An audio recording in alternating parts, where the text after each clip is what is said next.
Manusia dan kehidupan semesta dalam komunikasi. Hari berganti hari, musim berganti musim, hingga kini fajar pun mengganti malam. Tapi tetap nikmat Tuhan terasa dalam hidup.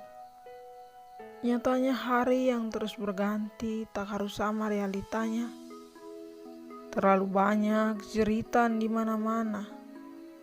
Dunia seolah berkomunikasi, tapi apakah kita mendengarnya? Apakah kita melihatnya? Kita seolah membuta dalam terang, membisu dalam tawa, dan menuli di antara banyaknya teriakan yang terdengar. Kesadaran kita seolah tak berjalan bersama kita.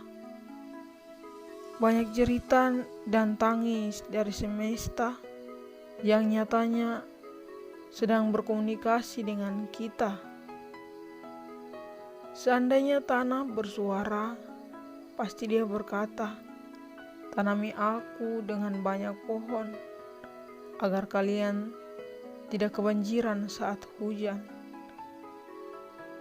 PKK kita dengan jeritan alam? Kita hanya berani berbuat, tapi tak berani bertanggung jawab. Bukankah komunikasi tak sebatas kata, namun harus ada tindakan? Rasanya tak ada hari yang terlewati tanpa komunikasi. Di rumah, di jalan, di pasar, di gereja, di kebun, di lingkungan, bahkan semesta seutuhnya selalu berkomunikasi. Matahari yang bersinar di pagi hari mengajarkan kita tentang komunikasi. Kita yang tertidur akhirnya merespon dengan terbangun dan memulai dengan aktivitas yang baru. Bulan dan bintang pun seolah memberi tanda tentang datangnya malam. Komunikasi nyatanya tak terbatas oleh ruang dan waktu.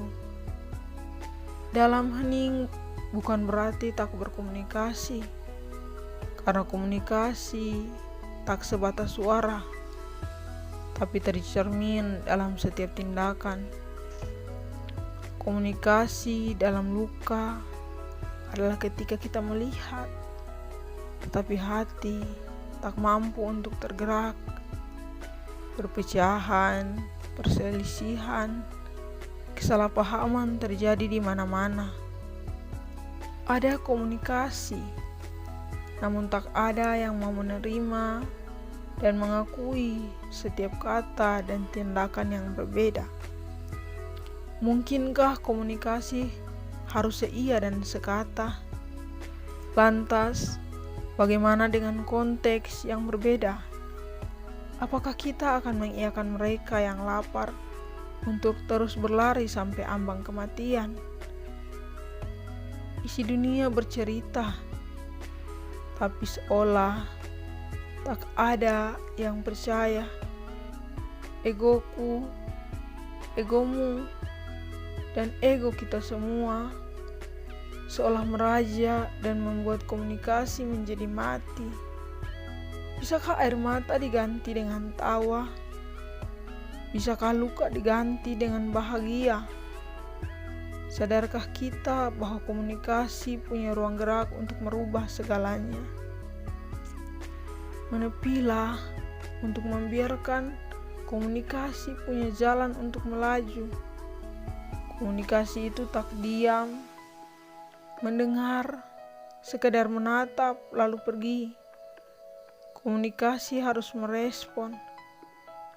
Kadang komunikasi tak harus dimulai dari luar. Komunikasi sesungguhnya dimulai dari diri sendiri, kemudian terbuka dan menjangkau yang luas dalam batasan yang wajar. Nyatanya gereja tak diam lalu rapuh. komunikasinya terus dilangsungkan. Gereja tak sebatas berkomunikasi dalam kata, namun bertindak. Gereja membantu yang membutuhkan, menjadi rumah untuk pulang, bahkan tempat berteduh di kala hujan. Gereja dalam komunikasinya menjawab banyak hal. Komunikasinya melampaui tubuh dan jiwa. Komunikasinya mengisi yang kosong, mengenyangkan yang lapar akan kebenaran dan haus akan hikmat. Gereja hadir lewat insan yang terus menghadirkan Pencipta dalam setiap karya dan kerjanya. Jika semua insan bertuhan peka, komunikasi dapat merubah dunia yang rusak menjadi terpelihara. Nyatanya komunikasi tak sebatas kata dan tindakan, namun komunikasi hakikatnya adalah segala hal yang memberi dampak positif untuk suatu perubahan. Sudahkah kita berkomunikasi dengan baik? Sebaik apakah kita berkomunikasi dengan diri sendiri, semesta, dan Tuhan? Komunikasi tanpa kata dan tindakan adalah mati.